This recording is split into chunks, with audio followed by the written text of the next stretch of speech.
Bismillahirrahmanirrahim. Good morning students. I am your science teacher from PMS Boys 6 and this is our video lecture number 4 for class 7th. So today's topic are germination, green cotyledon and special conditions for germination. आज के जो हमारे topic हैं जो हम discuss करेंगे बेटे वो हैं 3 टॉपिक्स. फर्स्ट हमारे पास है जर्मिनेशन, सेकंड ग्रीन कोटिलेडन और थर्ड है स्पेशल कंडीशंस फॉर जर्मिनेशन. ठीक है. Now what is germination? Germination में होता क्या है? ठीक है, बाद में इसकी डेफिनेशन जो है प्रॉपर उसको हम डिस्कस करेंगे. Inside every seed is a miniature plant और एम्ब्रियो. हर बीज के अंदर एक बारीक सा मिनिएचर कहते हैं, छोटा सा बारीक सा प्लांट होता है जिसको हम एम्ब्रियो भी कहते हैं. The embryo consist of a miniature root or radicle, a miniature shoot or plumule and 1 or 2 seed leaves or cotyledons. अब एम्ब्रियो जिन चीज़ों से मिलकर बना होता है उनमें हमारे पास बारीक रूट होता है जिसको हम रेडिकल भी कहते हैं, एक बारीक शूट होता है जिसको हम प्लम्यूल भी कहते हैं और 1 या 2 सीड लीव्स होते हैं जिनको हम कोटिलेडन्स कहते हैं. ये तमाम तीनों जो हैं मिलकर एम्ब्रियो को एक ख़ास शक्ल देते हैं जिनकी वजह से इन तीनों के मौजूद होने की वजह से एम्ब्रियो बनता है. ठीक है. There is also food store put there by the parent plant.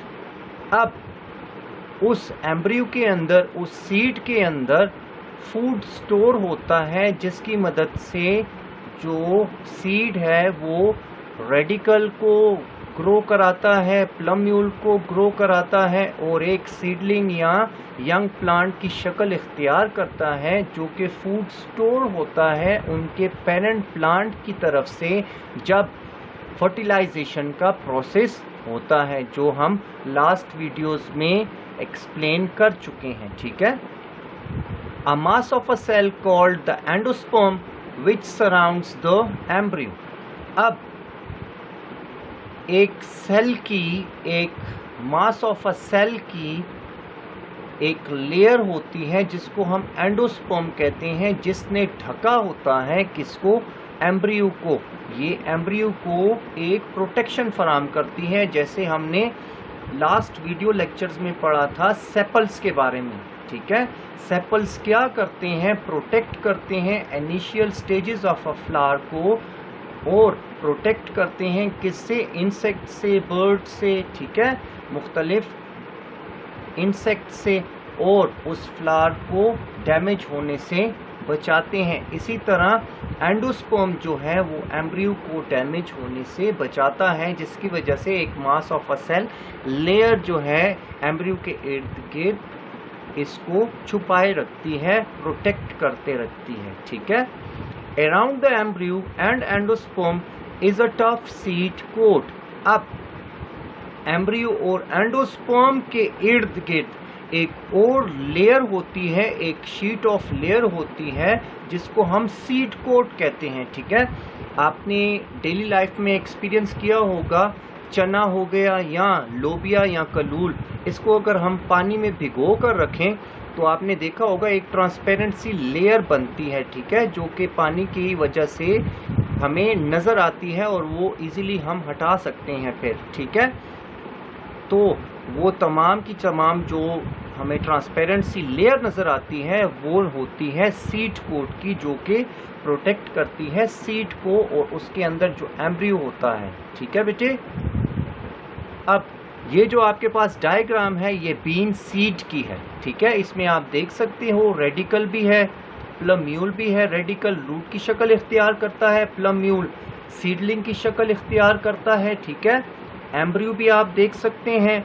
Seed coat जो आउटर कवरिंग है ये इसको प्रोटेक्ट करके रखती है और कोटिलेडन भी आपको नज़र आ रहा है. ठीक है. तो ये तमाम का तमाम एक बीन सीड का जो हिस्सा है ये जर्मिनेशन के लिए काम आता है. ठीक है. अब जर्मिनेशन की जो प्रॉपर डेफिनेशन है वो क्या है?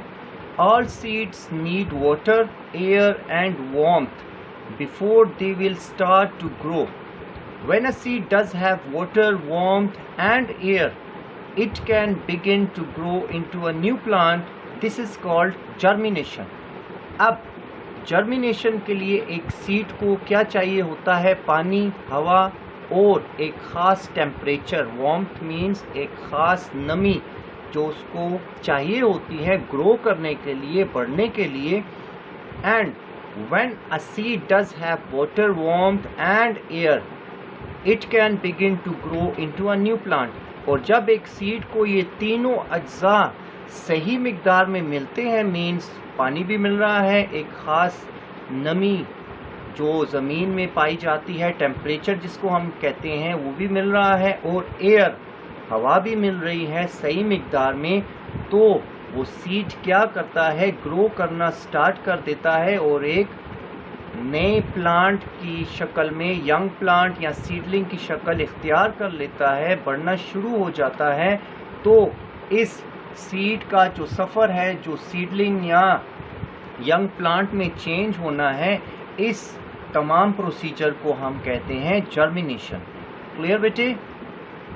अब ये जो डायग्राम है आप देख सकते हैं, प्लांट से जो सीड है वो ज़मीन में गिरा, ज़मीन में बोया गया, ठीक है.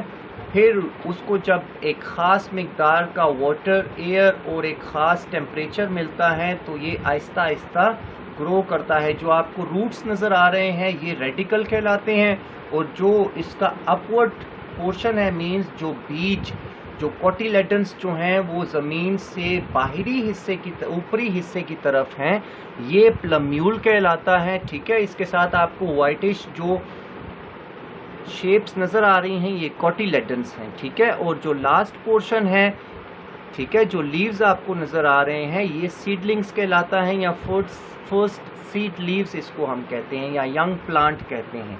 क्लियर? नाउ नेक्स्ट जो हमारे पास टॉपिक है वो है ग्रीन कोटिलेडन. अब ग्रीन कोटिलेडन क्या होता है? The cotyledons or seed leaves are pushed up above the soil when seed starts to germinate. ठीक है, अब कोटिलेडन्स या सीड लीव्स वो ऊपरी हिस्से की जानिब बढ़ते हैं ज़मीन से, when seed start to germinate, जब सीड जो है वो जर्मिनेट होना स्टार्ट होता है. The cotyledons open and turn green. Cotyledons जो हैं वो ओपन हो जाते हैं, खुल जाते हैं, खिल जाते हैं और सब्ज कलर में चेंज हो जाते हैं. ठीक है, they make food for the seedlings using sunlight, water and mineral salts from the soil and carbon dioxide gas from the air. तब ये सीडलिंग्स यूज़ करते हैं सनलाइट को, वाटर को, मिनरल साल्ट्स को फ्रॉम द सॉइल, ज़मीन के अंदर से, निचले हिस्से से, रूट्स की मदद से. ठीक है, and carbon dioxide gas from the air. Clear? Later true green leaves are formed as the young plant continues to grow. और चंद ही दिनों बाद, चंद ही आप कह सकते हैं लम्हों बाद, ठीक है, ये ग्रीन लीव्स जो हैं, ठीक है, ये क्रिएट हो जाते हैं एक यंग प्लांट की शक्ल में, यंग प्लांट की शक्ल इख्तियार कर लेते हैं, और जो प्लांट जो है वो आहिस्ता आहिस्ता कंटिन्यूसली अपनी ग्रोथ जो है वो जारी रखता है. ठीक है, अब वो एक यंग प्लांट भी बन सकता है, वो एक बड़ा दरख्त भी बन सकता है. तो ये उस प्लांट के या सीड के जो फॉर्मेशन है उस पर डिपेंड करता है. ठीक है, अब ये जो है आपके पास ग्रीन कोटिलेडन है, आप देख सकते हैं. ठीक है, जो सेंटर पोर्शन है जो आपको मोटा सा नज़र आ रहा है, ठीक है, ये कोटिलेडन है. जो कि निचला हिस्सा है ये आपके पास रेडिकल है, जहाँ से जो प्लांट जो है सॉइल से वाटर प्लस मिनरल साल्ट से एब्जॉर्ब करता है. जो अपवर्ड आपके पास पोर्शन है, ठीक है, ये प्लम्यूल कहलाता है, और सीडलिंग्स हैं या यंग प्लांट कहलाते हैं, जहाँ से प्लांट्स जो हैं ये रेडिकल जो है ये खिल जाता है और ये सीड लीव्स में चेंज हो जाता है, जहाँ से ये फोटोसिंथेसिस का जो प्रोसेस है लीव्स में, आप सब बेटे जानते हैं, 6th में आप पढ़ चुके हैं. ठीक है, ये जारी रखता है, जो कि आप सनलाइट जो प्लांट्स हैं आप जानते हैं, जो सनलाइट होती है वो लीव्स एब्जॉर्ब करते हैं। ठीक है बेटे। थर्ड जो हमारे पास टॉपिक है आज का वो है स्पेशल कंडीशंस फॉर जर्मिनेशन। हमारे पास चंद कंडीशंस होते हैं, चंद वेज होते हैं जर्मिनेशन के लिए। The special conditions needed before most seeds will germinate are. ठीक है। अब एक सीड को जर्मिनेट होने के लिए एक स्पेशल कंडीशंस चाहिए होते हैं, अगर नहीं होंगे तो वो सीड जर्मिनेट नहीं हो सकता। ठीक है। तो number first, the correct temperature, सही टेम्परेचर चाहिए होता है। इनफ वाटर, सही मिकदार में पानी की ज़रूरत होती है। एंड एयर और ऑक्सीजन, एयर चाहिए होती है या ऑक्सीजन। हम सबको पता है कि प्लांट्स एब्जॉर्ब करते हैं ऑक्सीजन को, क्लियर, फ्रॉम द एयर। अब ये दोबारा आपके पास आ गया। ठीक है। Special conditions for germination, temperature, enough water, air और ऑक्सीजन। ठीक है। तो ये तमाम के तमाम 3 अज्जा हैं। ठीक। अब इसके साथ जब प्लांट ग्रो करता है, ठीक है, एक यंग प्लांट या सीडलिंग की शक्ल इख्तियार करता है, तो उसमें फिर हम लाइट को भी शुमार करते हैं। ठीक है। तो ये तमाम के तमाम स्पेशल कंडीशंस जाने जाते हैं जर्मिनेशन के लिए। क्लियर बेटे।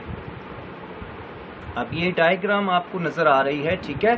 सेंटर में आपको गिवन है कंडीशंस नेसेसरी फॉर जर्मिनेशन। ठीक है। जर्मिनेशन के लिए कौन कौन से जो ख़ास वेज हैं, कंडीशंस हैं, वो सीड को चाहिए होते हैं। ठीक है। ताकि वो सीडलिंग्स में या यंग प्लांट की शक्ल इख्तियार कर सके। तो उसमें वाटर है, लाइट है, टेम्परेचर है, ऑक्सीजन है। वाटर, ऑक्सीजन, टेम्परेचर हम पढ़ चुके हैं। लाइट अभी मैंने आपको कहा जब वो प्लम्यूल जो है, ठीक है, या शूट जो है, जब वो ज़मीन से अपवर्ड निकलता है तो लाइट की ज़रूरत उसको पड़ती है। तो लाइट की ज़रूरत जब पड़ती है तो इसको भी हम कंडीशंस नेसेसरी फॉर जर्मिनेशन में काउंट करते हैं। क्लियर बेटे। So that's all for today's lecture. Hope आपको आज का लेक्चर समझ आ गया होगा। ठीक है। इजी है, इतना मुश्किल नहीं है। So thank you so much. Allah bless you all. Take care.